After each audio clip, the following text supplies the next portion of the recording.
We're here with these luminaries to talk about the nascent field of regenerative crypto economics. And we have quite a task because we have about 40 minutes to distill the whole thing. But I'm not really afraid because of who these people are and what they like to think about.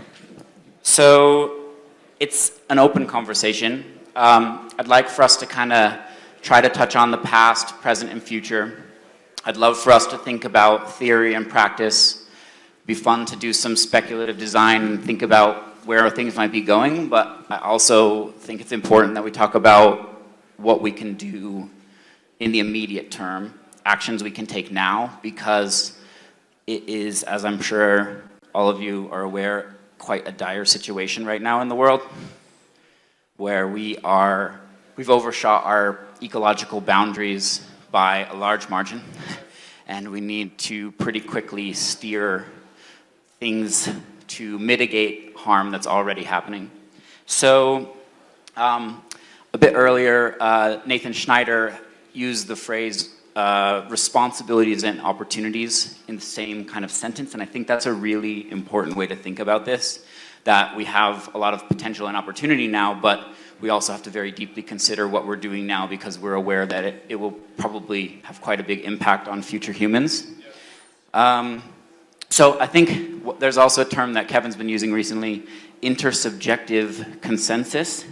And I love that. I think this is a chance for us to surface value sets from different parts of kind of different domains and recognize that we won't always all share the same value sets, and that's actually a very, very good thing. So here we go. Maybe we should take a second just for everyone to say hello, say your name, give like a minute maybe of who you are and where you come from, and then, yeah, open it up. Jessica?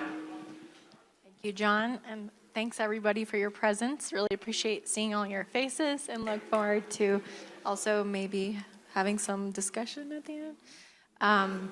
My name is Jessica Zartler. I am currently working with Block Science, which is a R&D engineering firm specializing in complex systems. So we do modeling and simulation. And a lot of that work is applied in Web3 with cryptoeconomic systems. So this new field also emerging called token engineering. So how can we apply engineering principles and responsibility and ethics into creating this new digital public infrastructure? So I'm very proud to work with the scientists there in research and communications. I also formerly with Common Stack, still supporting there, and Token Engineering Academy, which has a huge heart. We need a lot of education in this space because it's a huge learning curve. So I'm very proud also to support as an advisor there and working on some education. So yeah, I'm just excited to roll with these beautiful humans and all of you. Yay. Happy to be up here with you, Jessica. My name is Loie Tayler, and currently I'm a Gitcoiner. I run people operations things. I've always been a people person in the DAO space. Never thought I would be a techie. I come from communities that need regenerative practices really, really badly. And that's always what I've brought to my experience in the crypto space. I also was part of the founding team at the Common Stack, which is a regenerative crypto economics project, and got to work with Jessica there. And I think there are many forms that we take in human organization that are naturally regenerative, and it's actually just a failure and probably an accident that our current economics aren't. So it's just aligning to what our nature is. I'll pass it on. My name is Jahed. I work with Prime DAO and Collectivo, which I'm sure, John, we can talk a bit about that later, but basically my focus right now is I'm working across the Cosmos and Regen ecosystem to really just bring this regenerative economics idea to life. And we're My background is in platform cooperatives, and then kind of combining it over the last few years with what's going on in y'all space. So I did participate in the Trusted Seed for you folks, great project. But now I'm really focused on, coming out of platform cooperatives, like the potentials for shared ownership, for better economic incentives, for spreading wealth, and then doing that through, being inside of one for a while. The thing that really stuck out to me was, how do we make more of these? So that's really like my life's goal right now, and that's why I'm here. GM. I'm Kevin Owocki, and I'm the founder of Saks, which is the most successful tokenized hacky sack. And I also started Gitcoin. I also wrote a book about regenerative crypto economics, and I've been shilling that. And if you find me and come tell me what you love about public goods, I'll give you a copy of the book. You can also get it at greenpill.party, which is the site that we're launching, that we'll be selling the book and also linking up a lot of the meme that we're trying to create at this event called Green Pill. Green Pill is just kind of choosing to coordinate, choosing to create a better world and use this technology for coordination. And you can take the green pill by literally eating some of the green M&Ms that we've set out here, or you can buy the book, spread the meme, pledge a percentage of your net worth to public goods, or subscribe to the podcast. So lots of different green pill engagements we've been working on, and that's kind of what we're focused on shilling at this event. Hi.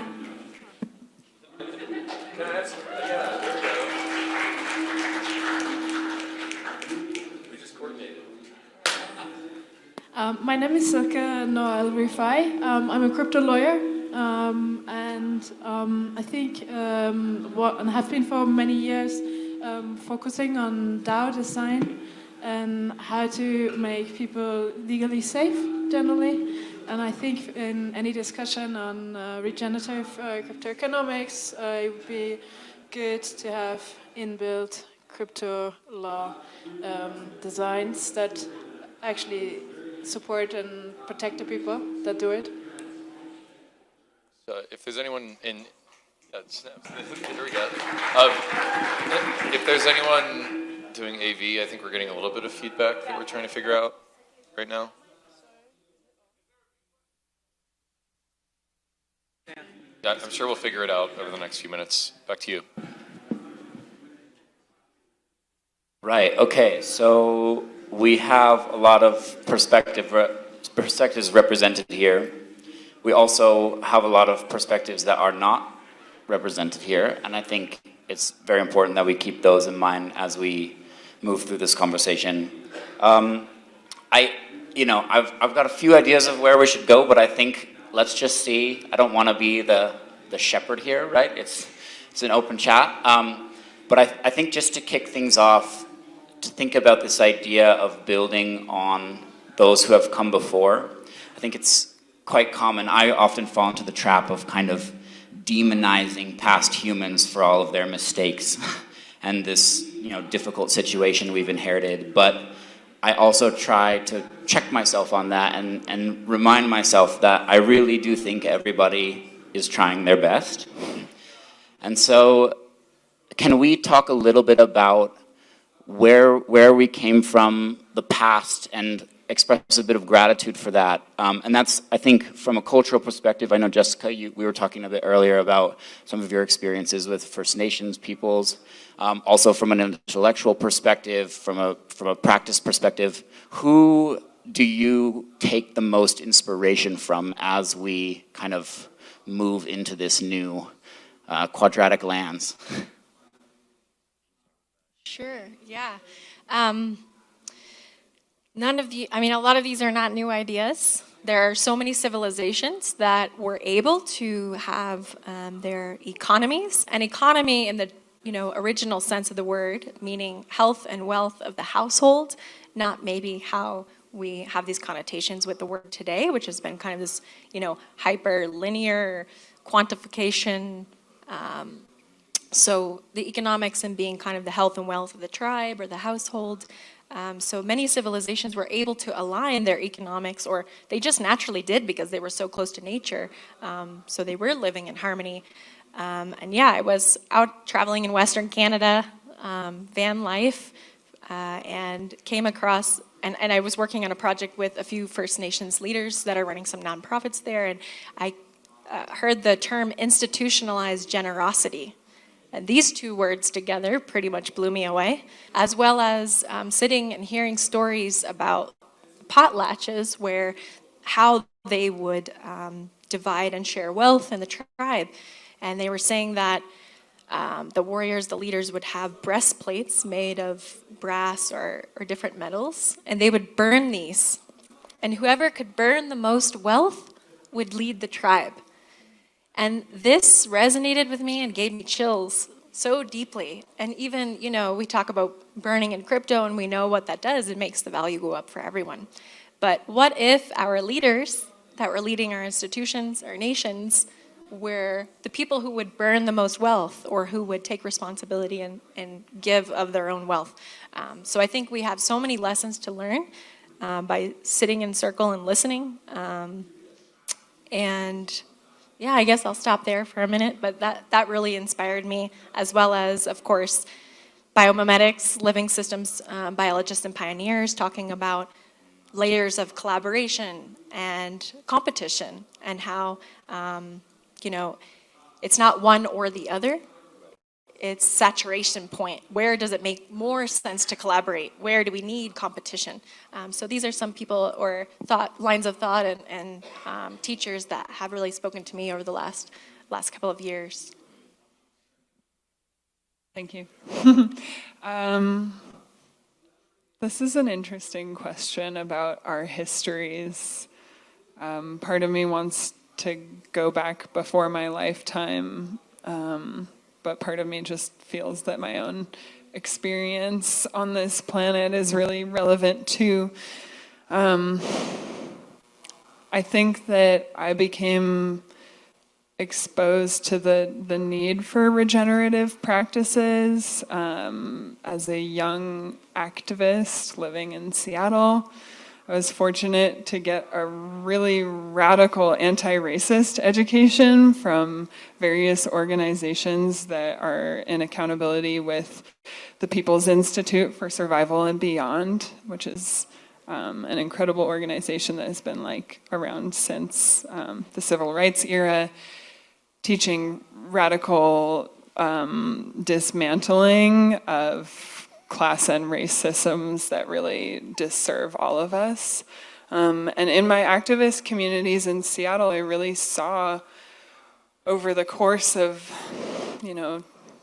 2007, 2008 until now, this process of that city getting eaten by extractive businesses, and all of the artists and creatives and community service providers and a lot of POC communities just getting pushed and pushed and pushed further out, and always being sidelined into extractive ways of life.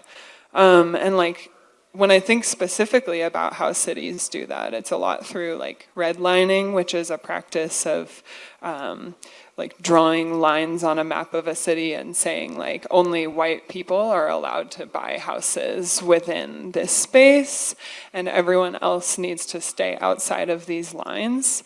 And so if you were in those neighborhoods, you wouldn't be able to get a loan from a bank for your home.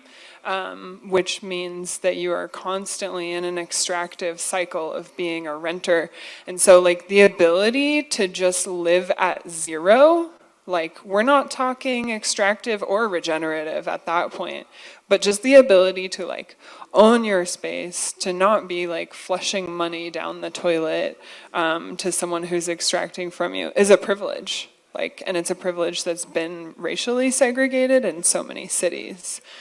So I think for me, that's when I maybe first got the understanding that there's like a 0 point, that we should at least all deserve that. And then the idea that we could live regeneratively on top of that, that we could live, with our land, our homes, our businesses in a way that is creating like more abundance, more and more and more for the future generations, is something that like makes it worth it to be around in this human experiment. Yeah. We'll take questions towards the end, yeah? Thank you, Loie. Thank you, Jessica. To sort of frame this in adversarial terms, I think of decentralization as a risk management technique, right? By spreading the risk away from this one central point of failure, we can kind of contain these failures and minimize harm to the broader system. And in that way, you could almost think of diversity as a risk management technique as well. So I guess I wanna come back to you, Silke, because you mentioned this idea of keeping people safe. And I think this is like a really profound principle we need to think about as we move into designing our regenerative cryptoeconomic principles. In Web3, it's showing us that really interdependence is our competitive advantage, right? And I think this applies at every layer of the whole holarchy, right? As individuals, our social relationships and how embedded we are in the social fabric is your kind of strength.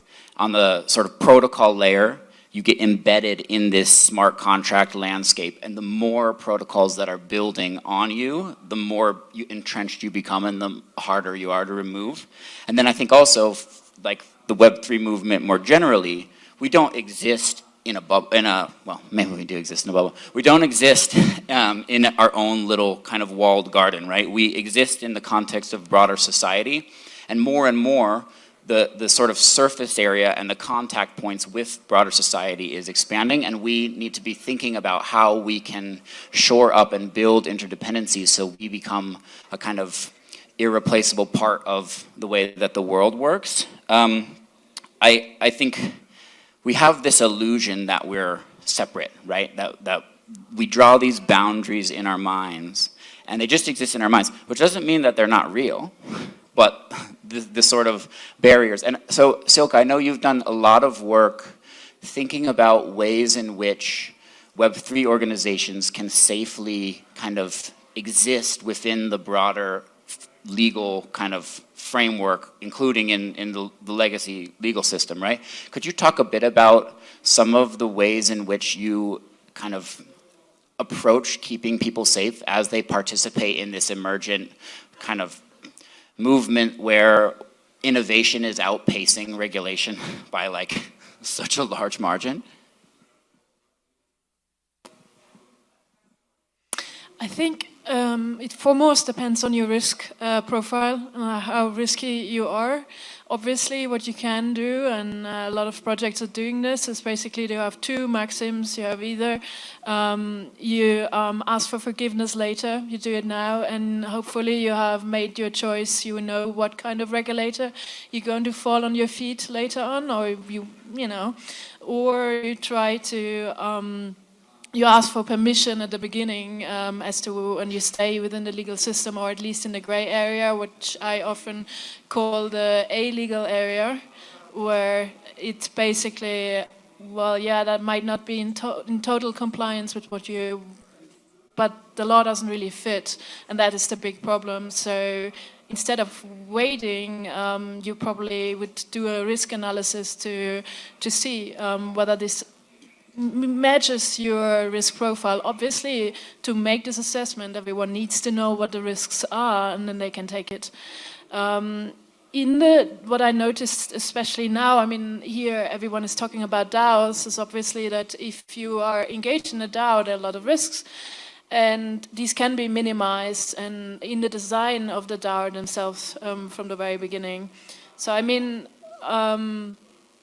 I'm not sure how much details you want to have on like different like modules you can use or what you can use to get there. But basically, I think one of the main points is you first have to know what the risks are and then take the decision as to where you want to go. And obviously, if we are creating a regenerative system, you really want to you want this to go on for a long time, and you just need to have this plan of, I mean, you can start out as a unincorporated DAO, for example, and transition later on into something that has more of a corporate form. Or you can hope that all these lobbyists who are currently working in the legal field to actually get on a better standing with what you're doing right now. One way is, for example, you can do private ordering agreements even within those unincorporated DAOs that keep you safe, or that keep you at least out of the legacy legal system. So in short, you build as many hurdles in as possible and organize yourself within it. Yeah.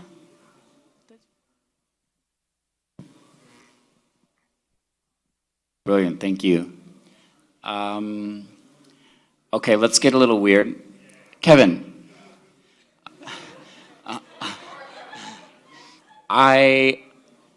So I read your book. I finished it this morning. I really recommend it. But I think this smart contracts, which I think of as small computer programs that can own money, they present a new design space, right? And you talk about this idea of like non-skeuomorphic design, ways in which we can completely reinvent the way things work because of the new tools and technologies that we have available to us. What do you see there, right? Like, what do you see that doesn't map to something that we already have going on? And that might be things that are happening now here, and could be things that you're sort of speculating on. Yeah? Should we get weird? Skeuomorphism is basically taking the analog and making it digital. So like the ultimate skeuomorphic example, which is easy to grok from the original internet, is Yahoo and Google, which both had the goal of organizing the world's information. And what Yahoo did was they took the library card catalog system, which if you're Gen Z, you might not even know what a library card catalog system is. But if I wanted to find the Colorado Rockies, then I would have to go to yahoo.com and click baseball, and then Major League, and then Colorado, and I would find the Rockies, right? So you're navigating a taxonomy of information. But what Google did was they just made a completely new non-skeuomorphic interface for information, where you just type in the Rockies and you're at the Rockies, right? So that's skeuomorphism in a way that, like, hindsight is 20/20, so it's easy for us to look back at the internet, which has progressed for the last 30 years, and be like, what the fuck was Yahoo doing, you know? But if you're in it, you know, hindsight is 20/20, but foresight is really hard. And so with the internet of money, the analog is, what is the non-skeuomorphic use case for the internet of money? Like, you know, if the internet took messaging from like US Postal Service to instant messaging and then to Twitter, what's the progression of the internet of money that just couldn't have existed in the old world? So that's the design space that's really interesting. And I'm really excited about a couple of things. Coordinape, I think, is a really interesting tool for creating an intersubjective consensus of who's providing value to a DAO, and therefore pushing like the decision of who gets paid what to your peers instead of your boss. I think that's really non-skeuomorphic and couldn't have existed before DAOs. I think that, you know, Gitcoin grants, and, you know, not to talk my own book too much, but quadratic funding creates an intersubjective consensus of what public goods we want to fund in the ecosystem. And quadratic funding, I don't think really, like, it's being prototyped in the internet of money. And so there's just the idea space of non-skeuomorphic use cases for the internet of money is where I hope that we get weird and we invent new, better mechanisms for regenerative cryptoeconomics.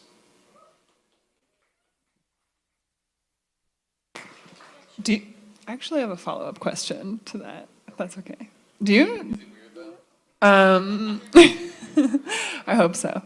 Do you know how Google arrived at that, like, form of search indexing when the only other method was what, like, Yahoo was doing and replicating earlier systems? Like, how did they get into that think space or discover that method?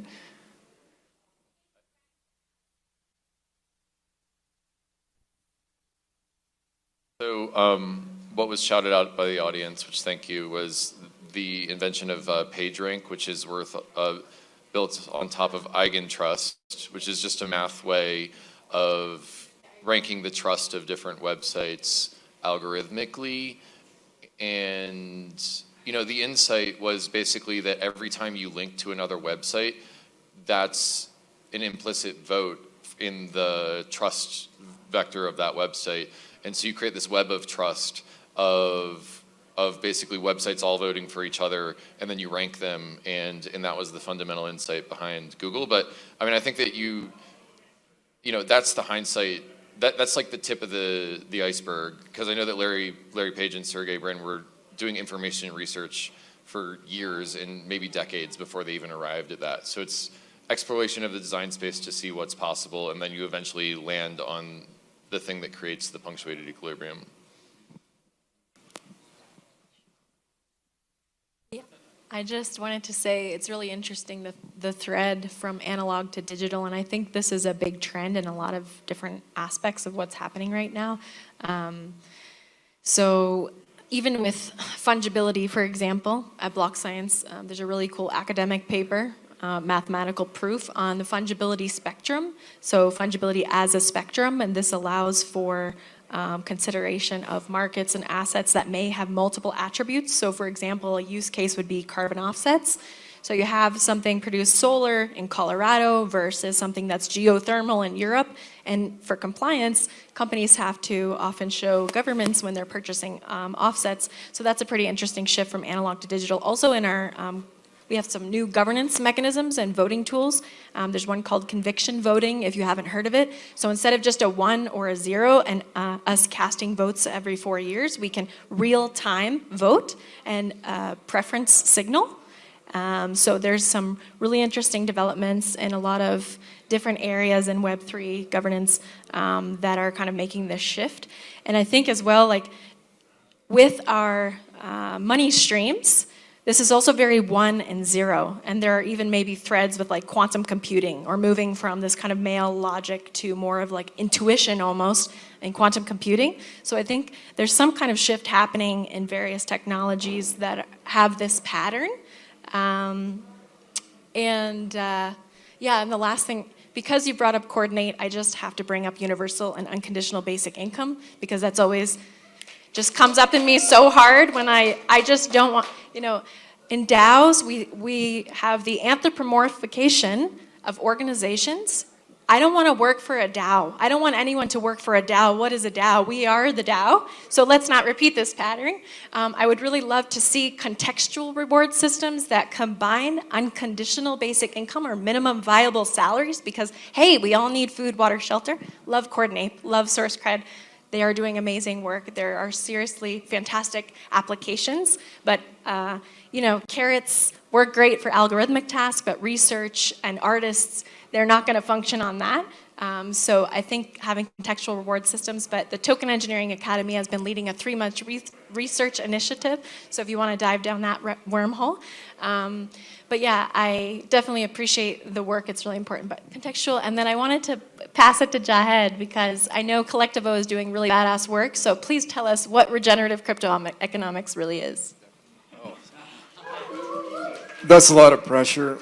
All I wanted to say was I really dig this idea of the analog and digital and this internet of money weirdness you refer to, right? So like what I mean specifically, and I'll do it within the context of Collectivo just because it's easy to see from an example, right? So like we have on the island of Curacao, there's a team of UX researchers, anthropologists, designers, technologists who are doing a couple things, right? One is that their intellectual tradition comes from heterodox economics around localized exchange trading systems. You don't have to know what that is, but basically they're thinking of it in terms of decentralized exchange trading systems that are local. In terms of, you make that really simple, what is the resource, what is the thing that we want to call like money or a credit, and how do we actually make that legible to a community on that community's terms, and then actually build the system that puts some throughput into it, right? So like, there's a number of things happening there, but I think this analog and digital is really key, because if you're going to do, this example of geothermal here, solar there,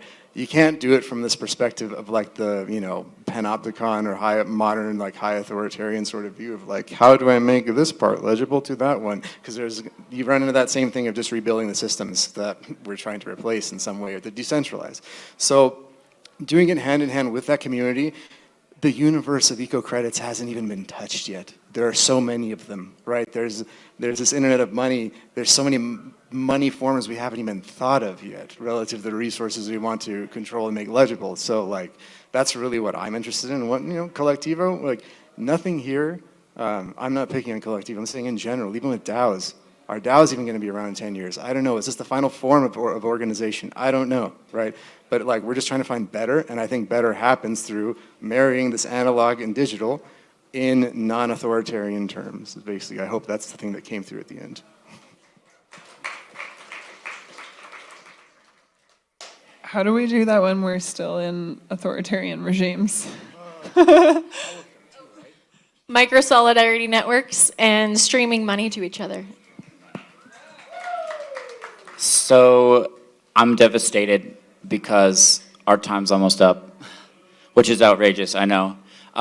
We do have a couple questions, and I also just want to leave with, like, I said we would pull up actual kind of examples. So if anybody's going to answer a question, also pepper in one kind of regenerative cryptoeconomic primitive, and I'll say one, for example. We've got, Toucan just announced that we have an embedded carbon burn. In any point where we take a fee, we're going to basically use some of that fee to regenerate the earth by retiring carbon credits. And that's essentially like an aqueduct pointed at the planet. But yes, question here.